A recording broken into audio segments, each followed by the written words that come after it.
Hey welcome back. I am Dharmendra sir from DSL spoken doctor Mukherjee Nai Delhi. मेरे प्यारे दोस्त, आज मैं स्पोकन का एक फॉर्मूला दे रहा हूं आपको। उस फॉर्मूले को अगर आपने फॉलो कर लिया ना तो बहुत सारे सेंटेंस ना बहुत आसानी से यूज करके आप बोल सकते हो, यानी कि कहीं गलती होने के चांसेस नहीं होंगे। कुछ फॉर्मूलाज है, इसको समझने का प्रयास करना। ये फॉर्मूला हमने बनाया आपके लिए। ये फॉर्मूला क्या कहता है समझिए गौर से। हमने यहाँ पे 0%, 5%, 10%, 30% लिखा है। ये समझाऊंगा, बड़े बारीकी समझना है इसको, और फिर ना समझ में आए ना तो मित्रों के साथ डिस्कस करना है इसको समझने का प्रयास करना। ना समझ में आए तो इसको डिस्कस करना। जब आप डिस्कस करोगे इसको, तो जब डिस्कस करोगे तो मजा आएगा, एक दूसरे के साथ शेयर करोगे, तब आपको और समझ में आएगा। यहाँ पे वर्ड जाओ, नेवर का यूज कहाँ करते हैं, रेयरली का यूज कहाँ करते हैं, सेल्डम का यूज कहाँ करते हैं, ऑकेजनली का यूज कहाँ करते हैं, समटाइम्स का कहाँ, ऑफन फ्रीक्वेंटली का कहाँ, नॉर्मली जनरली का कहाँ, यूजुअली का कहाँ और ऑलवेज का कहाँ। एक एक वर्ड एग्जाम्पल के साथ दूंगा तब समझ में बेहतर आएगा। एक एक वर्ड पे काम करेंगे, एक एक एंगल से काम करेंगे, तब समझ में आपको बेहतर आएगा। यानी कि यहाँ पे नेवर, ऑलवेज, रेयर है क्या चीज, इसको आप जानने का प्रयास करते हैं आज और अभी। तो एक एक वर्ड समझिए बारीकी से। अगर कॉपी कलम ले लिया है तो ठीक, नहीं लिया तो लेकर बैठ जाओ और लिखने का भी प्रयास करना। यहाँ पे बात करें नेवर का, अब एग्जाम्पल भी देता हूं तब समझ बेहतर आएगा। यहाँ समझिएगा पहला एग्जाम्पल क्या कह रहा है, I never listen to the rock music. यानी कि नेवर का मतलब हो गया कि आपका इंटरेस्ट 0% है, यानी आप किसी काम को बिल्कुल नहीं करते। नेवर का मतलब होता है कभी नहीं। क्या होता है भाई? नेवर का हिंदी होता है कभी नहीं। हिंदी क्या होता है? कभी नहीं। ध्यान देना, नेवर का हिंदी हुआ कभी नहीं। कितना परसेंट? यह टाइम और फ्रीक्वेंसी को शो करता है। तो कितना परसेंट टाइम भाई? तो नेवर यानी ये फ्रीक्वेंसी है कि मैं वहां कभी नहीं जाता हूं। I never drank, I never drank wine। बात समझ पा रहे हो? I never go there, he never comes here। तो वह क्या है? I never listen to the music, rock music। तो मैं कभी नहीं सुनता हूं का मतलब है 0, 1% भी नहीं, 0%, यानी बिल्कुल नहीं। तो नेवर का प्रयोग वही करना जहां आपको बिल्कुल नहीं बोलना हो, 1% भी चांस ना, 1% चांस ना हो। दूसरा कह रहा है कि रेयरली। रेयरली का मतलब क्या दिया है भाई? आई rarely listen the radio, I rarely listen. तो रेयरली का मतलब हो गया 5%, मतलब 95% नहीं, 95% काम नहीं करता मैं, मात्र 5%। तो रेयरली भी नेगेटिव वर्ड है, रेयरली भी नेगेटिव है, लेकिन मात्र 5%। हाँ, अगर किसी ने कहा कि आई रेयरली लिसन द रेडियो, मतलब मैं शायद ही सुनता हूं, यानी कि इसको कह सकते हैं कि शायद नहीं, यानी कि यह भी जो है नेगेटिव वर्ड है, यह भी ना के बराबर है। रेयरली, रेयरली का मतलब ना के बराबर। तो यह भी जो आप काम करते हैं रेयरली करते हैं, ना के बराबर का काम करते हैं। 95% आप ना करते हैं, यानी कि 5% कर सकते हैं। उस 5% के लिए हम रेयरली का प्रयोग करते हैं। तो कहीं भी आपको 95% ना कहना हो, लेकिन उसमें 5% हाँ छुपा हुआ है। आई रेयरली वॉच मूवी, मतलब मूवी में देखता ही नहीं, लेकिन कहीं अगर मिल गया फ्री फायर तो देख लिया। किसने कहा आई रेयरली ड्रिंक वाइन, का मतलब वो 90-95% नहीं पीता है, लेकिन कहीं धोखे से फ्री में कोई जबरदस्ती पिला दिया तो पी लेता है, तो उसको हम रेयरली का प्रयोग करते हैं। तो I rarely watch movie, I rarely go there, I rarely. तो इस तरह से रेयरली का प्रयोग होता है। कितना परसेंट? तो 95% ना, 5% ही हाँ होता है। अब उसमें परसेंटेज क्या होता है? अगला वर्ड है सेल्डम। तो सेल्डम का हिंदी भी होता है शायद नहीं। सेल्डम का मतलब भी शायद नहीं, यानी सेल्डम भी 10%, मतलब 90% ना। I seldom watch movie, I seldom go there. तो सेल्डम का मतलब भी शायद नहीं, यानी सेल्डम भी फ्रीक्वेंसी दिखाता है, लेकिन कैसा फ्रीक्वेंसी? तो यह भी फ्रीक्वेंसी कैसा बेटा? मात्र 10% हाँ, 90% ना। ठीक है, इसलिए हमने परसेंटेज बांट दिया है ताकि हर बच्चा अंग्रेजी सीखे, हर बच्चा बोले अंग्रेजी, हर बच्चा कॉन्फिडेंस के साथ बोले, एरर फ्री बोलो। आप तो राइटिंग करते हो, स्पीकिंग करते हो, कहीं भी ट्रांसलेशन का मौका मिल जाए, जैसे डीएसएल इंग्लिश पर रात को 9 बजे आता हूं, वहां पे जरूरत पड़ जाए आपको फाउंडेशन सीखने का, राइटिंग स्किल सीखने का, ट्रांसलेशन का, तो वहां जरूरत पड़ सकता है आपको। अगला देखिए क्या है? ऑकेजनली। ऑकेजनली का मतलब होता है कभी कभार, यानी ये हो गया कभी कभार। देख पा रहे हो, कभी कभार। तो कभी कभार का मतलब 30%, यानी कि 70% ना, 30% हाँ। जैसे आई occasionally drink wine, I occasionally go there, I occasionally meet her, मैं उसे कभी कभार मिलता हूं। मतलब मान के चलो 70% ना, 30% ही हाँ, तो उसके लिए हम occasionally का प्रयोग करें। मेरी बात समझ पा रहे हो आप लोग? तो occasionally का मतलब हुआ कि 70% ना, 30% हाँ, तो occasionally का प्रयोग किया जाएगा कभी कभार के केस में। समटाइम्स का भी मतलब होता है कभी कभार, कभी कभार। समटाइम्स का मतलब ही कभी कभार। ऑकेजनली का मतलब एक हिंदी और होता है अवसरिक।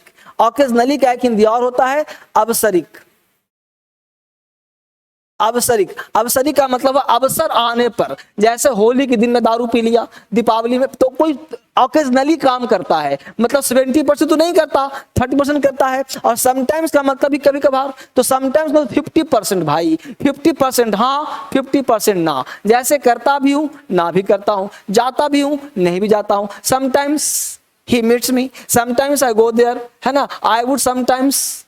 तो इस तरह से समटाइम्स का प्रयोग कभी कभार के लिए करते हैं। इसका भी हिंदी कभी कभार होता है। ऑफन और फ्रीक्वेंटली, 70% हाँ, 30% ना, 70% यस और 30% नो। तो ऑफन या फ्रीक्वेंटली, यह भी इसका मतलब होता है प्रायः। देखो हिंदी कैसे चेंज होता है, प्रायः, मैं प्रायः वहां जाता हूं, I often go there, I often go there. तो ऑफन या फ्रीक्वेंटली का प्रयोग प्रायः हाँ के केस में करते हैं। 70% तो ऐसे ही, 30% ना भी। किसने कहा सी ऑफन कम्स टुडे, मतलब वह 70% आएगी, 30% चांसेस कम है, राइट। तो ये 70% हाँ है। नॉर्मली और जनरली का मतलब ही होता है प्रायः, इसका मतलब ही प्रायः होता है। लेकिन नॉर्मली का मतलब हो गया, अगला एग्जाम्पल देखिए, आई सेल्डम, एग्जाम्पल हो गया यहां से सेल्डम। अच्छा एग्जाम्पल नहीं दे पाया था, तो सेल्डम का मतलब I seldom go to the cinema. तो सेल्डम गो सिनेमा, मैं और सिनेमा कितने हो जाता हूं, तो 10%, ठीक है। अगला पॉइंट,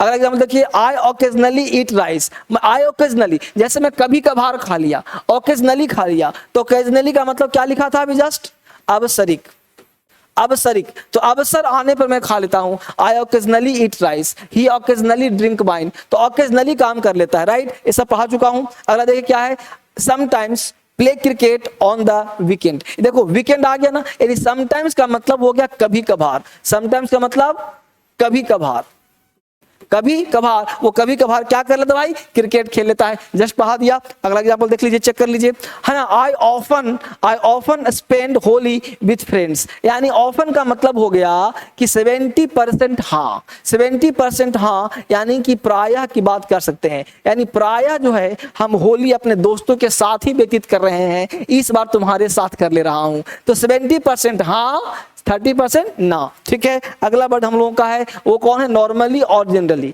तो नॉर्मली और जनरली का मतलब भी हुआ प्रायः, लेकिन प्रायः कितना परसेंट भाई, तो 80% हाँ, 20% ना। यानी I normally eat after class, I normally eat, मैं प्रायः जो खाता हूं वो क्लास के बाद, मतलब 80% मैं क्लास करने के बाद ही खाना खाता हूं। तो 80% की बात हो रही है, 80% हाँ की बात हो रही है और 20% ना की बात हो रही है। अगला वर्ड देखते हैं, usually. I usually come home after work.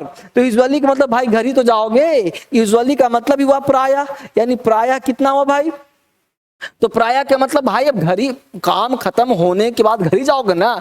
10% chance बनता है कि कहीं अपने पार्टनर के यहाँ ठहर गए, कहीं अपने दोस्त के यहाँ ठहर गए, कहीं अपने मित्रा के यहाँ ठहर गए काम करने के बाद। तो क्या है, I usually come home after work, काम समाप्त होने के बाद मैं अक्सर घर जाता हूं। तो यूजुअली का मतलब प्रायः या अक्सर का सेंस बोलते हैं। देखो अक्सर नहीं, अब प्रायः ही बोलिए। प्रायः कितना परसेंट, 90%। बहुत बढ़िया पिरामिड है, अगर इसको आपने याद कर लिया ना तो आपको बोलने बड़ा मजा आएगा। अगला वर्ड कह रहा है ऑलवेज। ऑलवेज का मतलब है I always wake up at 7 o'clock। Always का मतलब क्या हुआ, हमेशा, यानी इसको आप हमेशा का प्रयोग करें कि हम वो हमेशा मैं 7 बजता हूं ना, ये 100% सत्य है। 7 बजे ही हमेशा रोज उठता हूँ तो 100% तो हो गया, हमेशा की बात हो गया। I always go there, I always watch movie, she always meets me. तो इस तरह से इसका प्रयोग हम करते हैं। तो ऑलवेज का मतलब हमेशा, इसमें ब्रेक नहीं है। ये फ्रीक्वेंसी कैसा है भाई, ऑलवेज का फ्रीक्वेंसी है, हमेशा का फ्रीक्वेंसी है। I always wake up at 7 o'clock, मैं हमेशा 7 बजे जग जाता हूं। तो इसको भी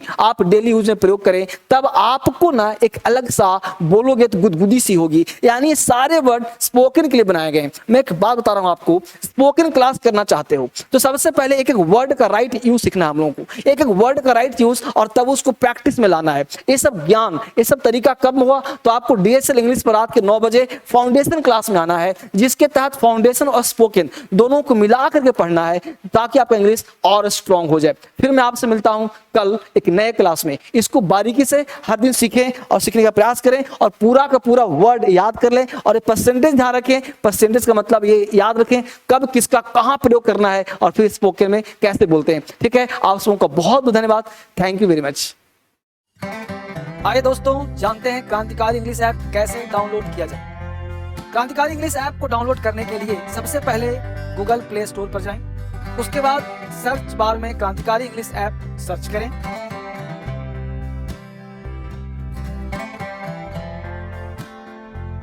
सर्च करने के बाद क्रांतिकारी इंग्लिश ऐप पर क्लिक करें।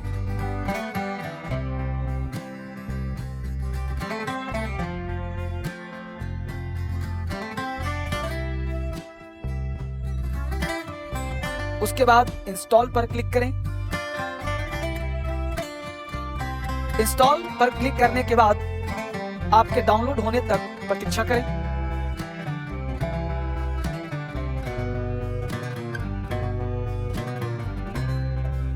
क्रांतिकारी इंग्लिश ऐप डाउनलोड होने के बाद ओपन पर क्लिक करें।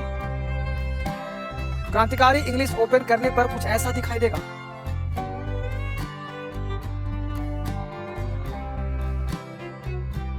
नेक्स्ट पर क्लिक कीजिए। अपना मोबाइल नंबर एंटर करें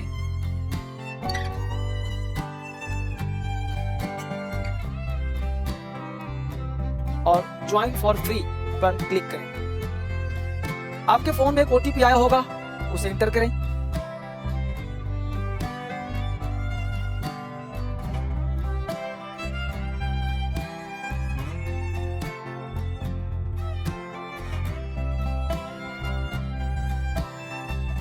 अलाउ पर क्लिक करें और क्रांतिकारी इंग्लिश ऐप पर आपका स्वागत है। वेलकम टू क्रांतिकारी इंग्लिश ऐप।